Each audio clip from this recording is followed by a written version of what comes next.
Hey, I'm here with a list of demands. Follow the show wherever you listen. Subscribe, share, like, and comment on the show on YouTube. Follow any and all of my social media as well. All of the links are in the description. And finally, if you're a real fan, which most of you aren't, head on over to buymeacoffee.com, use the link in my description, and buy me a goddamn coffee. It supports the show, which is me. So you're supporting me. Now that you've successfully ignored that, go ahead and enjoy today's episode.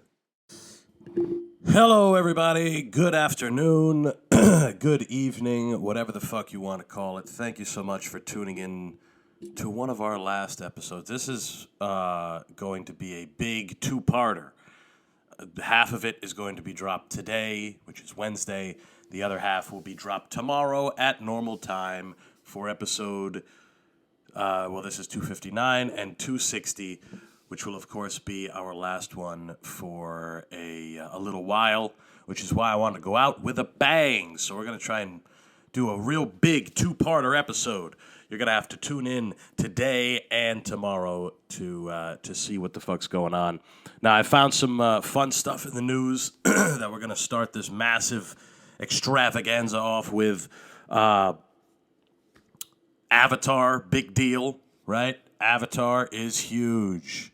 People are going crazy over Avatar. People are either saying it's really good and the special effects are insane, or people are saying it's really bad. Now, I'm gonna lean toward it being really good for those reasons listed, because I can't imagine watching another movie that encompasses a fantasy land with a very vanilla style story that doesn't have special effects. You can't watch that movie without like 3D or whatever the fuck they have. You put goggles on and you get fucked by the Avatar, the Na'vi, whatever they're called.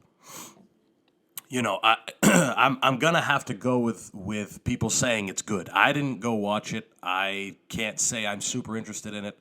I don't love movies like that. I'm not big into Marvel. I've never been. If you've listened to the show at any capacity at all, on any given episode, there's probably a moment where I talk shit about superhero movies because I personally don't care for them. Now, it's not the reason that some of you may be thinking, right, Antonio? You're stuck in the mud. You're an old man. You only like yes. I like movies that don't rely on special effects. Special effects are cool. I prefer movies that have a good story. I like a nice drama. I like good acting that is good acting on display. I'm a sucker for creativity and real-world art, okay? Something that we're losing, something that's going to be gone and obsolete, or maybe just it'll be different. I don't mean to sound negative and bleak. It's just going to be different. There's not going to be people will not be able to compete with what computers will be able to do, right? People are going to be actors and personalities will be digitally recreated years and years and years after they're gone. There will be a whole new meaning to what being an artist can entail. Because that's the thing, right? The greatest artists are around forever because their pieces live on forever. Not them. Not their physical being, not their body, not their likeness. Okay? That disappears. It's the art that's supposed to be brought up in conversations. And now both will be done. Now you can say, did you see that new remake of The Godfather? We're waiting for that one, right? Did you see the new? Look how young Al Pacino looks. He looks just like he did in 1972, right? He looks the exact same.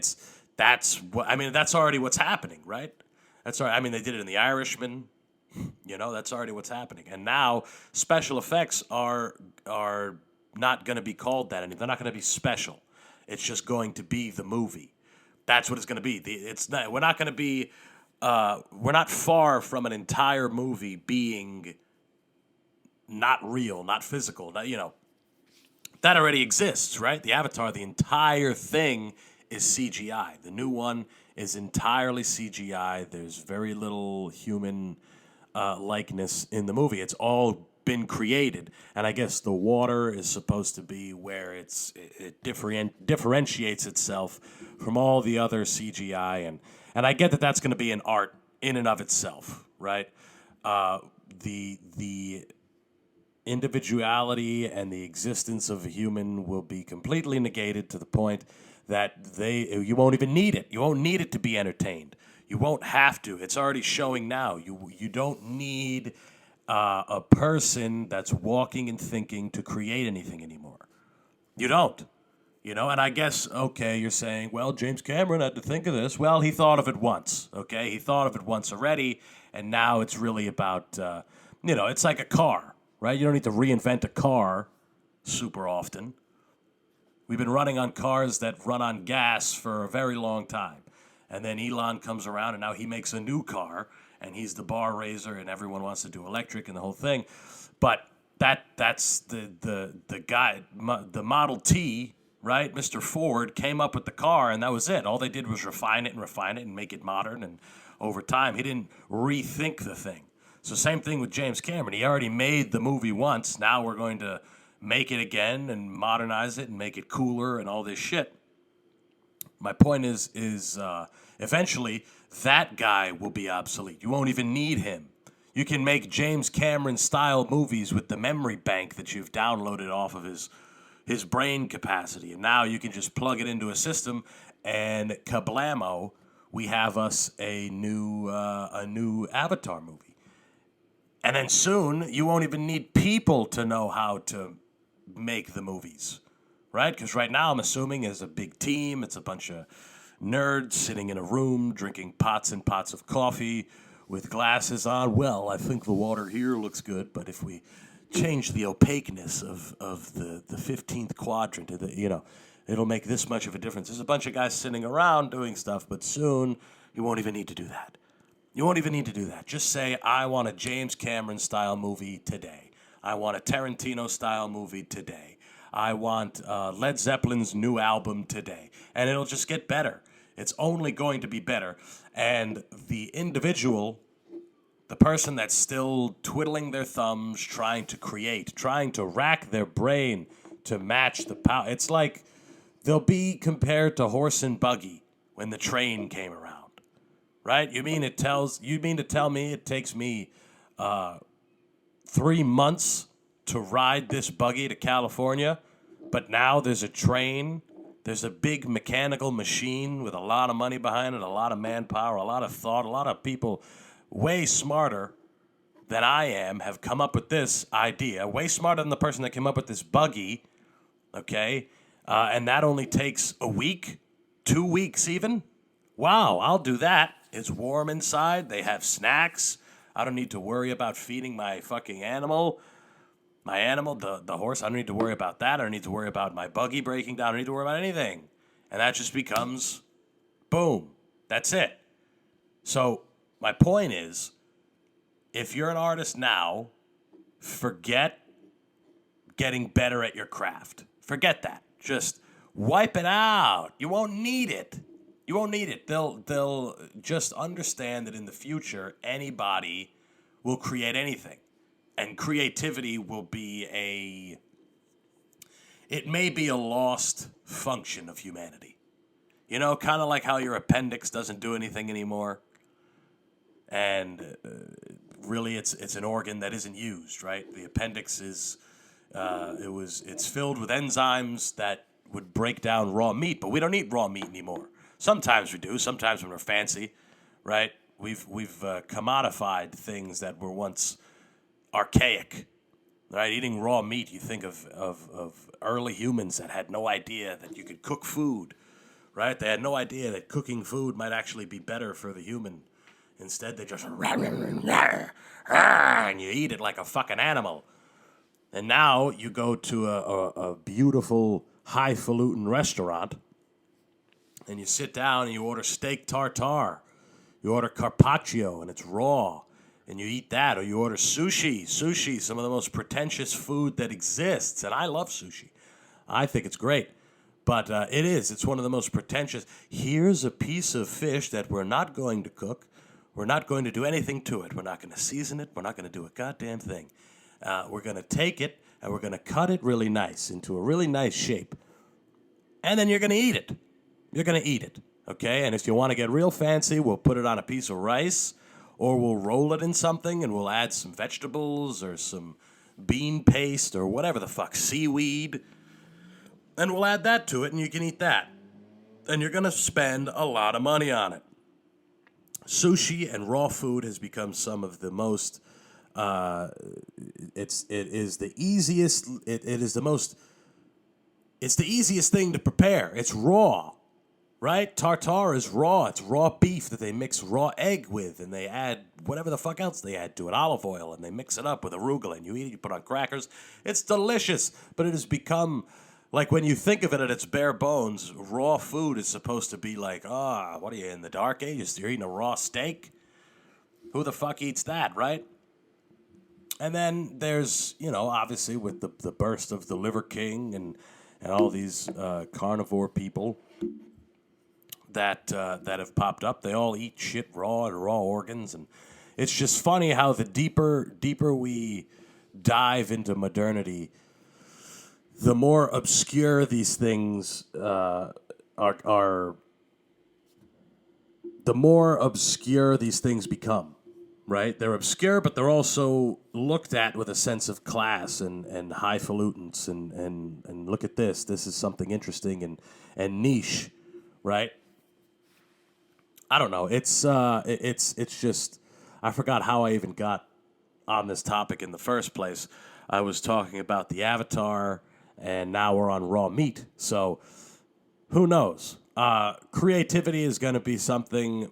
Oh, I remember now because I was talking about the appendix and how we don't use it anymore, and it's filled with bile that can kill us. So if it explodes, you're fucked.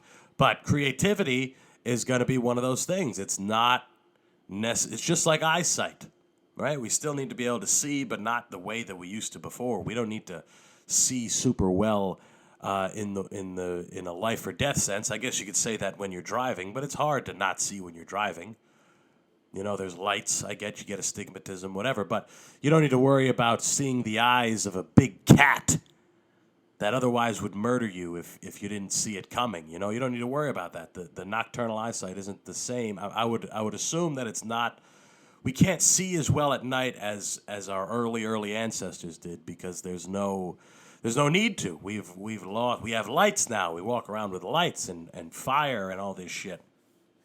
And now we don't really need that anymore. It's the same thing as being organic and being creative. It's not going to be necessary. Either that or the people who, it's going to be very niche. It's going to be very, either people are going to long for it or it's just going to get absolutely run over. It's going to be very hipster, right? Hipsters now. I know a kid who's a comedian. He's very much in the hipster thing. He sits there and he smokes Marlboro Reds and he types on a typewriter as if he doesn't have a phone in his hand, right? And maybe he doesn't.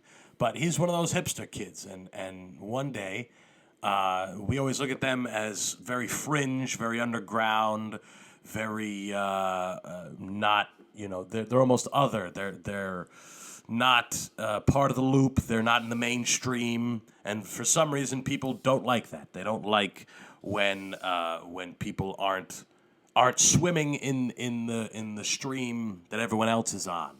They don't like when people beat to their own drum until it works, right? Until it works. Until you see that kid that you grew up with that was a little strange, and now he's still strange, but he's getting recognition for it, and he's getting money, and you're like, wow, I always knew that kid was cool. I always knew it, but you didn't. You never knew it. You were a kid, and you were a fucking dickhead to him, just like everybody else, because he liked to sit in the corner of the room and draw pictures and not talk to anybody, and whatever else, and he would fuck around, and people would, and you were one of the ones who would shit on him and whatever. And now that he's still that same weird kid who kind of just ignored what everyone else was saying and marched to the beat of his own drum and whatever. And now he figured it out and it works. And now you look at him and you say, well, that guy, I always knew it when we were sitting in class and I was slapping him in the back of the head. I always knew that one day he'd end up where he is now, and I think I'm gonna call him up and see if I can finagle something from him. I'm gonna see if I can weasel my way back. And hey, remember me from the 5th grade? Yeah, we were just kids then. You think we can get free tickets or get an autograph? And that's how it works.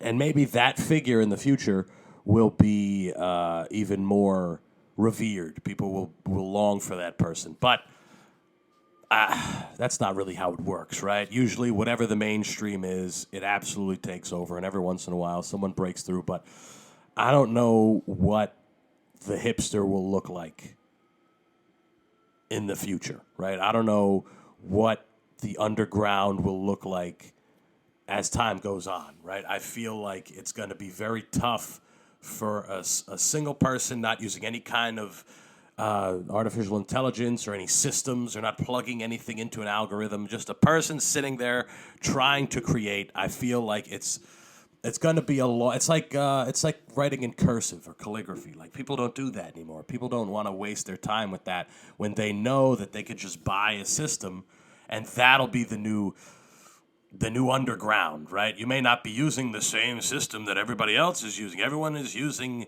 system A, and everyone is coming up with this really mainstream style of art and media and whatever, and all these things that are coming. And now these people are using the other ones, the other systems that they create much more fringe type stuff. And maybe that's what it'll be. Even the act of being rebellious will be plugged into an algorithm. Even the act of trying to go against the grain will only be possible through whatever new system comes along. So I just think it's interesting. I think that a movie like The Avatar is the beginning of something like that. Knowing that nothing at all in that movie is real. That itself has got to be that itself is impressive. That itself is impressive that you have been able to, as a director, as a person that makes stuff, were able to completely create something independent of a human being. All it takes is people, well, not completely independent. That'll be later on down the line. But as close to independent as you could possibly get, right? I mean, nothing in the movie is real. Nothing in the movie is actual. There's no actors, nobody walking around. This is what I've heard. I don't know if that's the truth, but supposedly he's done it the best. Everything looks insane.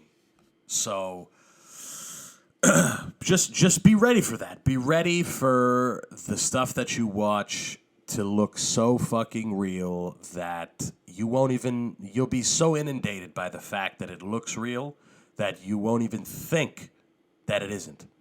The fact that I'm even having this conversation with you guys will one day it won't even be a thing. It won't even be a thing. But I liked the first Avatar. I thought it was good. I thought it was, there were humans in it. Right? It was groundbreaking for that time. That time, the CGI was groundbreaking, and now supposedly it's a similar thing.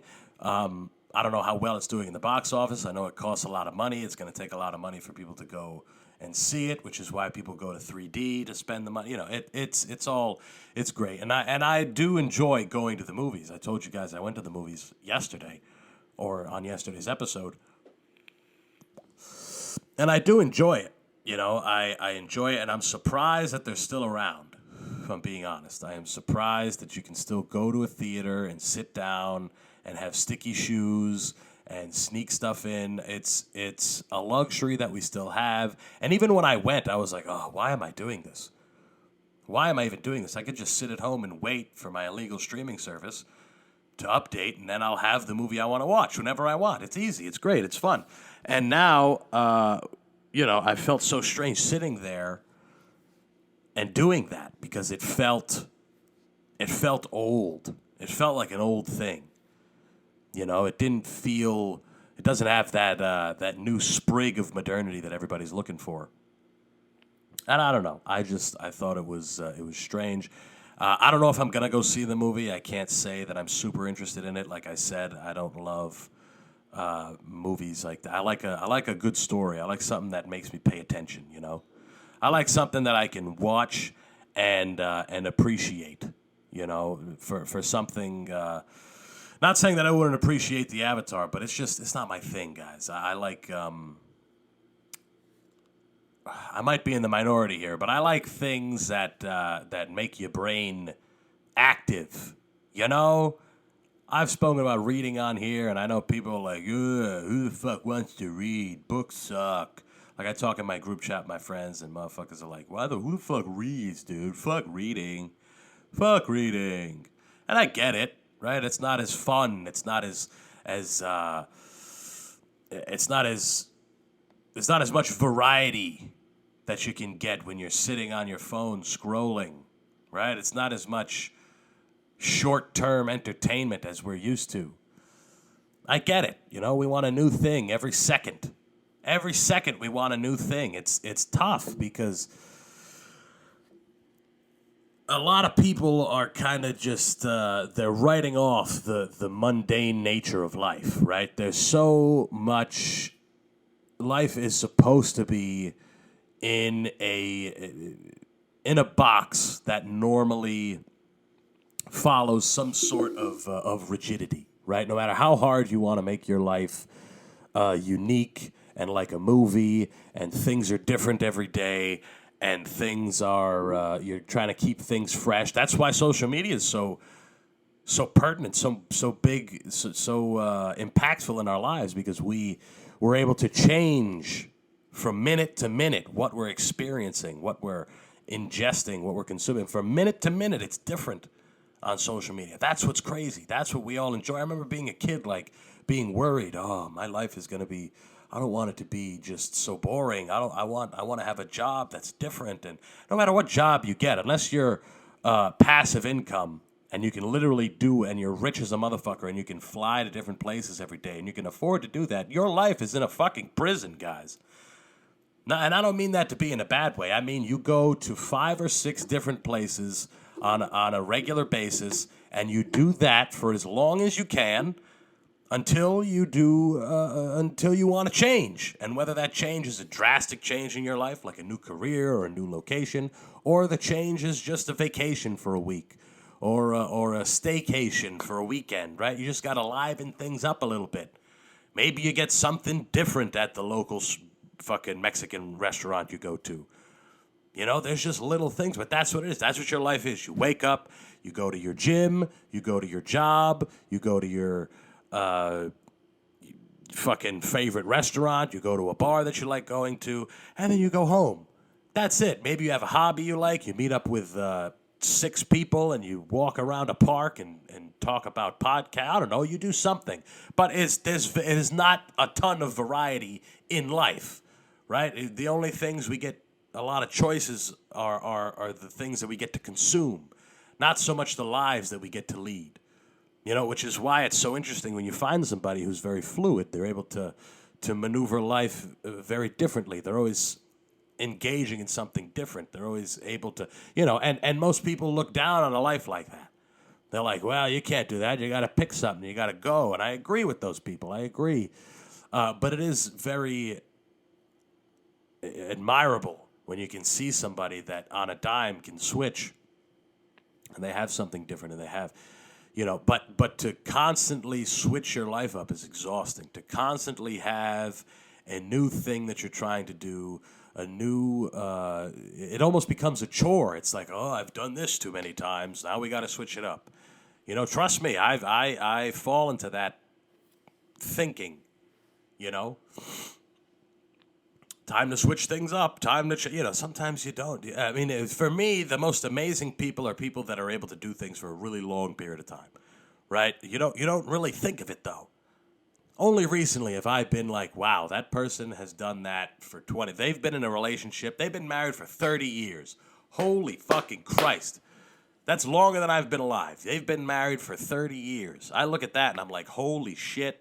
How in the fuck do you do that? How do you do that? How do you continue to do the same thing constantly? Like, what is, and then that's when vices come in. That's when things that, you need to take the edge off, right? Smoking cigs, watching porn, smoking weed, drinking, fucking around. You gotta fuck around a little bit if you're gonna find out. Fuck around and find out. You gotta fuck around if you're gonna find out. But that's what life is. It's very, it's if you look at it a certain way, it can be very much in a box. It can be very much in a that's how you really get anywhere. Unfortunately, whether you want to agree with it or not, that's how you get places. You keep doing the same fucking thing over and over and over. That's what life is. Who can do the same thing over and over the longest? That's how you get anywhere. That's how you get a promotion. That's how you get better at a craft. That's how you get better at doing anything, right? The first time you drive, you're nervous. And then after driving for 20 years, you can look out your fucking back windshield while you drink and you get roadhead. You can do whatever the fuck you want while you drive once you figure it out. It's the same thing in life. Unless you adopt the notion of you can do whatever the fuck you want, whenever the fuck you want idea in life, which is very fun. It's very fun, but you might not get good at anything. If that's your goal, if your goal is to get good at something or to get in a position of stability, which usually derives from getting really good at something and getting paid well for it and having a sustained existence, which for some people is their goal. And most people, that's their goal. And for other people, it's, they don't have a goal. They just don't give a fuck. They walk around and they exist. And those are the people that I admire. The people who say, fuck it. I quit school in the 10th grade and I live out of a backpack all the time. I'm in a new state any given month. I'm in a new place, a new town, working some stupid job just to get past, And that's crazy. That's a life that most people look at and say, that's craziness. You can't do that. But it is a way to live. It's a way to live. There's a lot of ways to live, people. Why accept the one that you hear about on television? That's a Bill Hicks quote. A lot of ways to live. Why accept the one that that's been decided for you? Why not go out and figure it out? But anyway, who gives a fuck about any of that? Very fun. Congressman in Long Island caught lying. What? That's rare. People who run for office lying? Now, this is a pretty egregious lie, okay? Normally, they lie about stuff that we won't find out about for a little while, right? They lie about, the policies that they say they'll implement. Excuse me, sorry, I'm drinking a lot of water, trying to not be sick forever. We usually find out that they lied about, stuff that we're used to them lying about. Okay, that's why this one is so egregious. Because normally it's like, yeah, we're going to, do this for these people, or we're going to bring this to light, and this is going to stop here. I am the new standard for political power, and I am not going to do all the things that everyone else says that they're going to. And we're used to those lies. But this guy, Mr. George Santos, a Republican recently elected to Congress in Long Island, New York, admitted to making up many details about his life. Now, this is the type of ingenuity that we need when it comes to the people running things. We need them to be lying not only about the policies, not only about what they're going to do different, not only about, these kind of things. And I know this isn't the first guy to do this, but this seems to be pretty... This is a stretch. I mean, this guy really, really created a facade. I mean, he created a whole new person. He is not at all the person that won the election. The people who voted him into office in Long Island voted somebody completely different, okay? Because this guy absolutely, I mean, Santos has said he was Jewish, gay, graduated from college, and worked at 2 top Wall Street firms, okay? Sounds like a pretty progressive Republican candidate because he's Jewish, he's gay, all right? Went to college, graduated, and worked at 2 top Wall Street firms. So he's got a lot of life experience, right? This is the type of person that you look at and you say, all right, I can see them having a lot of different ideas. I can see them seeing the world from a lot of different places, right? He's Jewish, okay? He's gay. Two attributes that many people, for whatever reason, will look at with some sort of scrutiny, right? Not so much in today's, well, maybe with the Jew stuff today. The Jew stuff's been very touchy, which is why we're going to move right on past it. I love everybody. But obviously, gay people have been marginalized in the whole thing. And they're not looked at as, you can't be gay and conservative, you can't be gay and Republican, and you can now. Again, I don't mean to sound like an old person, but that's historically what it's been. So this guy's a Republican, he's Jewish, he's gay, he went to college, okay, so he's got experience in the education fucking sector, right? He went through school, he understands what it's like to be a student, and he worked at 2 top Wall Street firms. So he worked on the in pretty much the Mecca, the epicenter, the place that this country needs, right? You need Wall Street, you need D.C., you need L.A., you need these places because they are they all have their own piece to the puzzle, right? You get the power in D.C., you get the fame in L.A., and you get the money on Wall Street, and arguably Wall Street might be more powerful than all 3. Okay, we can be honest because they're the ones who own most things.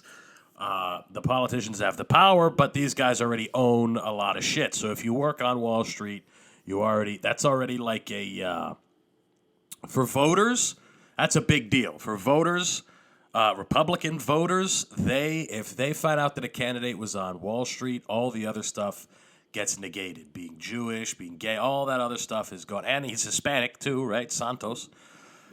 So this guy painted a pretty interesting picture of himself. He's a pretty interesting guy on paper. But after he won, and I think it's important that it says after he won, it was reported that he did not graduate from college. Okay? He lied. He didn't even go to college. He didn't even graduate from college. He's a congressman who didn't graduate college. Okay? We're supposed to have a high regard on... all right. Keep going. He didn't work for either firm. He didn't work on Wall Street. That's the major piece to his party. All the Republicans, anybody that votes Republican, if you stamp Wall Street on your fucking list of achievements, on your accolades, you are there. Your people, their ears go up, their antennas go up. They say, this is the guy. We need this guy. He's been on Wall Street. He knows the ins and outs. He knows the money. We need this country run that way. That's how the fuck it's supposed to be run. That's what it is. And we want Long Island to be run this way. And now he doesn't work. He never worked for either firm. He's not Jewish.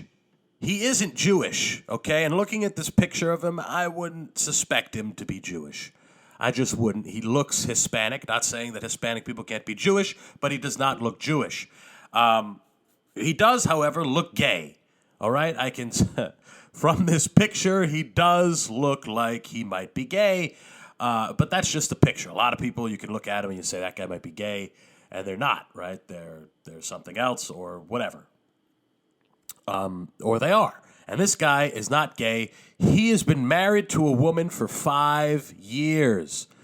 He's been married to a woman for 5 years. So that means he had to have hidden this woman during his entire campaign. Did he gain clout before becoming a congressman for being, like, did people know that he was straight and everyone was just like, yeah, no, he's gay? Like, did he gain clout in the gay community? Did he really convince people? Because the fact that he can stay,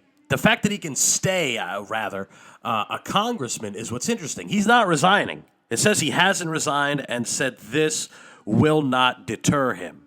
Santos now says he embellished his resume. Really? Embellished. That's an interesting word. He says he truly is gay and he is Catholic, but because of his background, he called himself Jewish. So this guy is just confused. This guy doesn't know what he is. He's Catholic. He's been married to a woman for 5 years, but he's gay. His upbringing, what did it say? His background, because of his background, he called himself Jewish. So not Jewish, but Jewish, like kind of Jew. He's kind of Jew. No. How? You're Catholic. So he was married to a woman for 5 years. He didn't disclose any of that because you gotta... I misunderstood that part. I apologize. People can change. You can come out of the closet, whatever. But he made sure to keep that part under wraps, right? Because he had probably gained so much clout from going to rallies and with a lot of gay folks there and getting that vote, because that's what's most important. He was able to get the Jewish vote, the Republican right-wing conservative vote, and the gay vote. He was able to get all of them. And the Hispanic, because he's Spanish. Okay? This guy was able to take all of his negatives and turn them into positives, right? Because that's the way he looked at it. You can't just be you can't run for office and be yourself. You can't just be a Spanish guy who was once married. You don't want to disclose the married part because that'll take away. It's just like when Biden said on one of the debates, he told Trump to denounce the Proud Boys, and he wouldn't do it. He said, "I want peace." He wouldn't do it. It's the same thing. He knows. So for people to be shocked, or for people to be anything, this one's funny because this guy literally just painted in a complete false image of himself. He is gay, but he's not Jewish. He's Jewish because Catholicism and Judaism are very, very similar. Yes, they believe in similar things, but they're obviously very, very different. They're incredibly different. So to say that you're Jewish, like with a hyphen in between, it's funny, right? It's kind of funny. I'm sure he said similar things when his family asked him when he was going to get married, and he said, well, I'm straight-ish, right? But he's really gay. And then he has, he's a wife for 5 years, and that happens often. But he didn't graduate from college. He didn't work at the two firms. So it's just funny how it's almost like I heard somewhere that there's a certain amount of rat shit that is allowed in cereal because it's impossible to make it zero. It's impossible to buy cereal with zero rat shit in it. Okay? You can't. There has to be just a legal amount that's allowed in the product. And that's kind of how lying goes with politicians. Like, he lied, yes, but they weren't like these horrendously groundbreaking, like he didn't cover up that he killed somebody or something. He just lied about some of the stuff that he did in his life. And for the voters and for people in the jurisdiction and the council, nobody is too worried about it because they all too have skeletons in their closet. I just think that it's funny that we have such a, just that we barely have a disdain for the leaders who lie. We don't care. We just accept it. We don't hold them accountable. We have very little. It's very hard to even hold them accountable. It's not easy. Like, what are we going to protest? We're going to do sit-ins and occupy and whatever. And that works for a little bit and it annoys them, but it's more like fleas, right? We're like fleas, and that's good. That's a good thing. You got to be annoying to these motherfuckers. And that's me sitting here who has no interest in doing any of that, right? I don't have a stake in the game. Put it that way. I don't really care what happens. I don't care. You're never going to diminish injustice to complete zero. You're never going to do any of that stuff. You can try and get it as close as you can, but anytime something is being gained somewhere, somebody is losing something. So that's what the fuck it is. Just like we learned all recently with this, the cobalt mining. If anyone's listened to the JRE episode recently with the Indian dude, I don't know his name. It's a really long name. I apologize. Whatever. But he talks a lot about how our phones are basically built off of a monopoly of slaves over in the Congo and the places where they have to mine cobalt, and they're sitting there hitting these fucking rocks and the fumes, and they got babies on their back, and it's just slavery. It's legitimate slavery, just so we can look up fun things to do in the new city that we're visiting. Just so we can, put up our baseless claims regarding society and everything, kind of like how I'm doing right now. Just so we can do that on a platform where all our friends and family are free to comment on it, and people we don't even know are free to comment on it, and everyone can, just so we can do that. Just so we can take pictures of ourselves, blackout drunk, to remember the night that Stacy fell face first into a pile of leaves in the side of the road, and we sat there on the ground and laughed and had a really great time talking about our lives and how everything is just going to work out and everything's going to be fine. And we sat there and we cried, and then we all got up and we walked over to the convenience store and we got some snacks and we went, and that's what it is. We just turn a blind eye to it, just like we do plenty of other things. And here's the thing, guys. It's fine. It's fine. We're not, that's existence. And people are allowed to do whatever the fuck they want. But as long as things are being made, as long as there's something to gain out of this planet, it will be gotten. It will be, that's just what it is. It'll be, people will reap the benefits and others will be left in the spoils, and that's how the fuck it works. Now, this is obviously a very small-scale story. Is Long Island. He's a congressman or council. Was it Congress? Oh, no, I apologize. This isn't a small story. This is a tragedy. This is terrible. I don't know why I thought a councilman. I said congressman before. But I would argue that guy probably has done the least. When you look at the rest of who's in Congress and who's in those high-powered political positions, I would argue that guy probably is doing the least worst stuff, right? He just kind of lied about himself and his character and whatever, and he used marginalized communities to prop himself up. I get it, right? I understand. It's not good. But he's not, right yet. He hasn't funded anybody to die, or he hasn't, saved any criminal people that have a lot of control of money and have his balls in a vice. He hasn't really gotten to that point. And maybe one day he will. Maybe he won't. I don't know.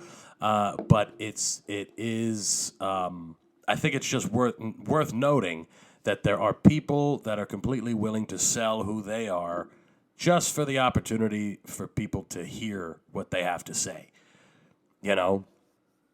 just for, and that's where the mainstream takes over. That's where the creativity gets shattered, because people are so hungry to be heard. They want some sort of a platform, one that's so big that anybody and everybody can hear them. But if you're saying shit that's been recycled and you're saying shit that whatever entity owns you allows you to say, then it's just soulless jargon. It's nothing. It's got no life. It's got no teeth. And it doesn't really matter. Just like anything that this guy will say going forward. Nobody's going to believe him. Nobody is going to... and if you do, then you're just psychotic. You're just a person who enjoys being blissfully ignorant. Enjoys it though, right? Enjoys it. It's different between existing in it and enjoying. Like you relish in the idea that you are being toyed with. You're being toyed with on a daily basis from a guy who's not that much different from you. He's come from the same place. It's the same thing. And he's owned by the same entity that all the other ones are. And then when you find a politician who truly wants to make change, they won't waver. Nobody knows who they are. They make very little impact. Nobody, because they don't appeal to a certain group. They don't appeal to an entity that will give them the platform to reach more people. They don't appeal to those things. They appeal to what's right. They appeal to objectivity.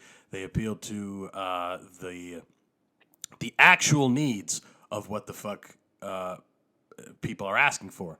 And those, unfortunately, are the ones that we get rid of them.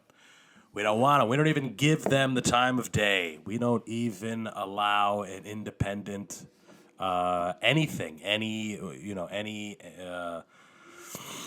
kind of platform that would change their trajectory, right? We don't allow that.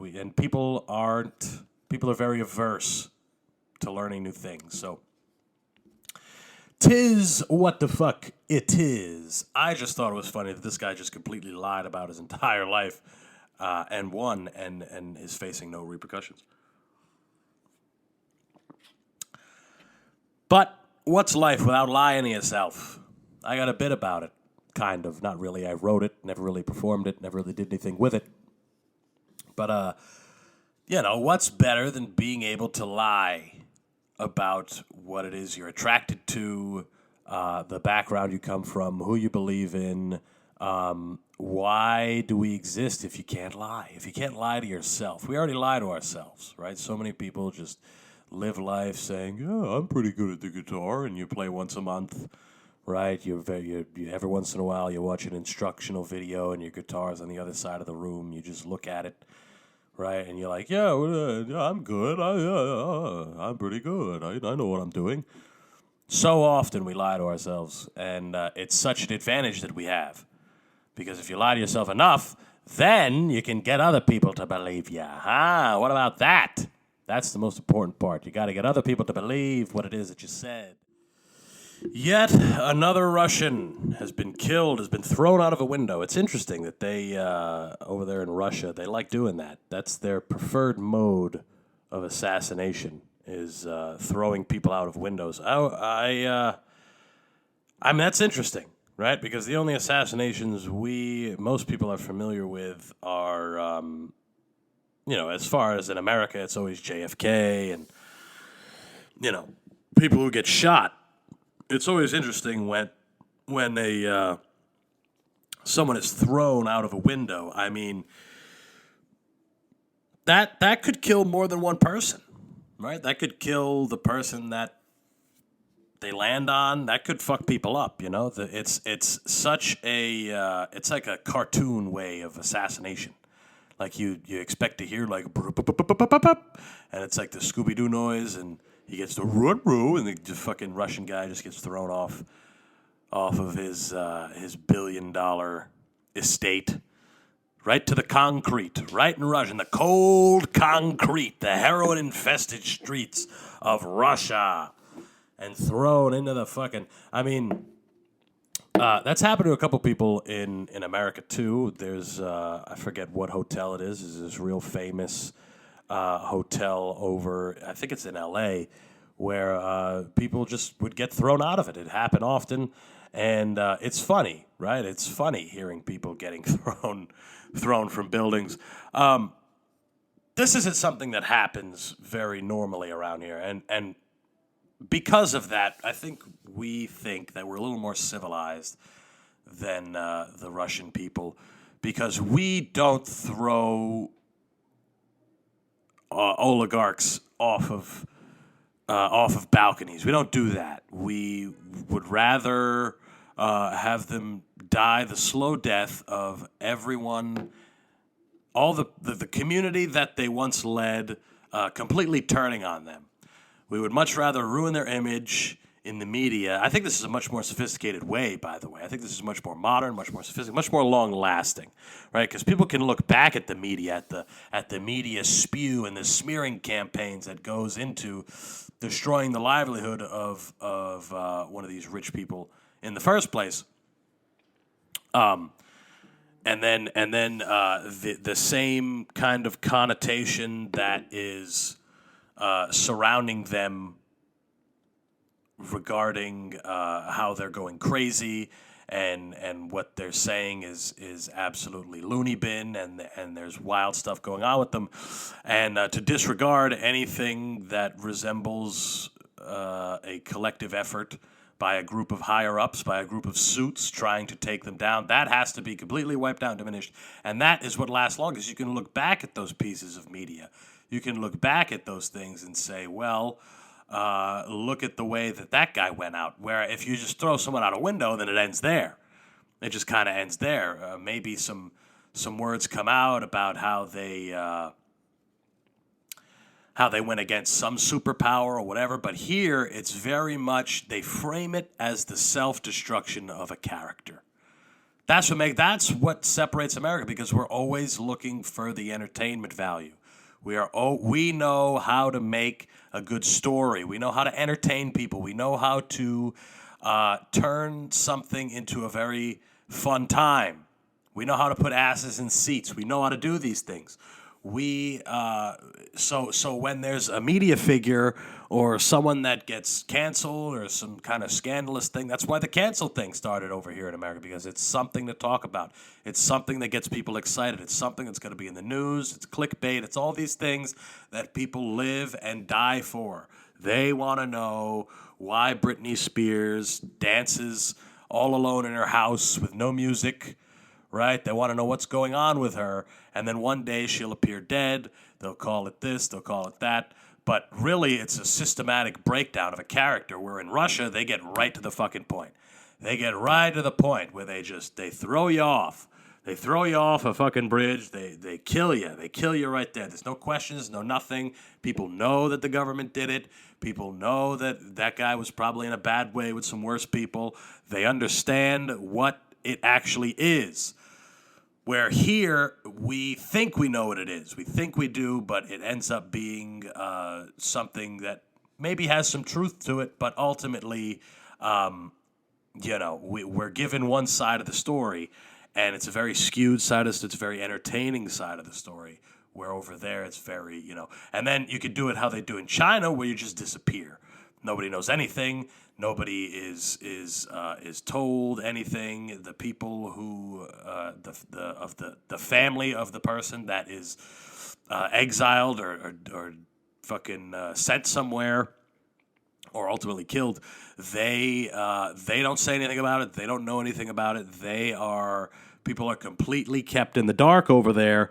And it's just interesting, the three ways that three different governments, three different societies, three different, and arguably the three most powerful nations in the world, unarguably really, three most powerful nations in the world are the way they handle their killings, the way that they handle their pillaging and their murdering of people, because they did the wrong thing, because that person did the wrong thing, they said the wrong thing, they borrowed money from the wrong people. They made a bet that they couldn't back up on. They had no collateral. Whatever the fucking deal is.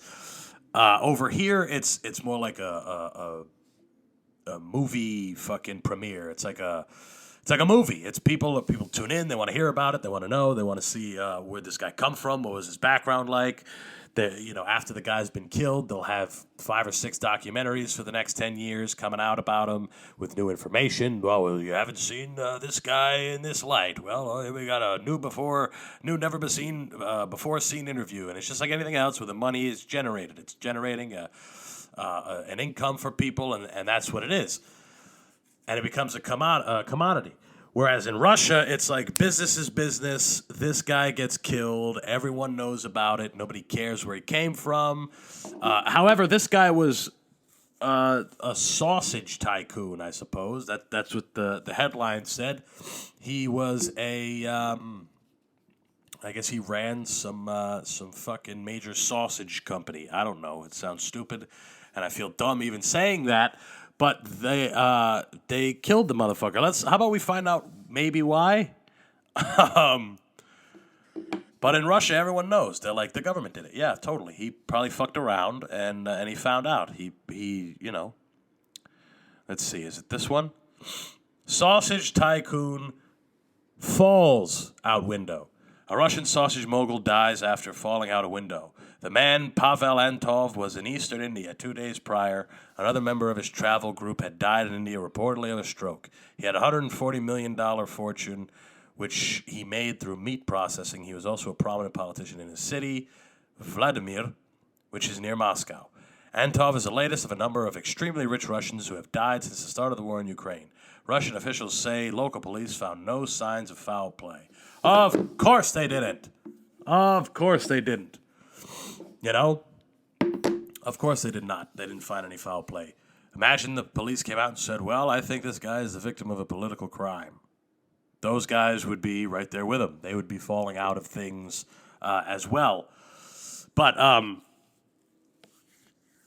over there, they don't make a big stink about it. People aren't interested. They're like, oh, well, there goes another one. That's what happens. You want to fuck around here in Russia. That's what the fuck happens. And then in China, of course, nobody knows about it. Nobody hears about it. You just end up gone. You're off the face of the motherfucking planet. Nobody knows. Nobody wonders. There's no place to look it up. There's no media. There's nothing. There's nothing. You're gone. And there's just been a lot of this. I mean, maybe he killed himself. Who knows, right? They're not making a lot of money over there. It's tough to make a living over in Russia right now. There's a whole war thing, and people are nervous about that. All the sanctions and whatever it is. It's tough. It's tough to keep it going. So I don't know. Maybe soon there'll be. I don't see the Russians making any Netflix documentaries about this guy anytime soon. I can't imagine it happening. I don't know if they have that kind of freedom. It's just interesting because we don't have. I mean, soon maybe Sam Bankman-Fried will be the one that'll be gone. I don't know. Maybe he's too young. Maybe he's not powerful enough for them to kill him. I don't know. I don't know how that story is going to play out. Well, guys, I've done this podcast for about a little over 2 years. I've been doing comedy a little over a year. And as, 2022 is ending, just got a couple days left, I feel like it's only right to kind of talk about the impact that those things have had on my life. I try not to talk too much about, what I experience on a normal basis.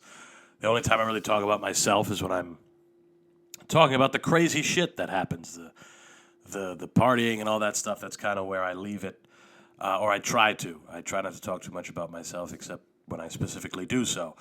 I am so grateful that I have found both these mediums. I'm so grateful that I am able to approach them and do them the way that I want to do them. It's just like anything else. Anytime you start something, you want to do it the way that you want to do it, and you have to take. It's hard for you to take an objective look at whether you're doing well or you're whatever, especially with something like a podcast, because I can tell when episodes are good. I can tell when they're bad based on downloads and whatever and views and all these things. But it's not the same as having an audience right there in front of you. It's not like comedy, right? It's when you compare the two, they're similar, but they're not the same at all, especially when it comes to the process of getting better at it. Podcasting you can definitely do in solitude. You can do it alone. You can have guests. You can do whatever the fuck you want, really. But it's very much it's an endeavor that allows you to have something that you can create freely, and a lot of people can do it. Anybody can do it whatever they want. It doesn't need to have a necessary rigidity to it. You don't need to have a message. You don't need anything, right? And not saying that you, but at least with comedy, you need to be funny, right? Comedy, you need to be funny. You got to incite a reaction from people.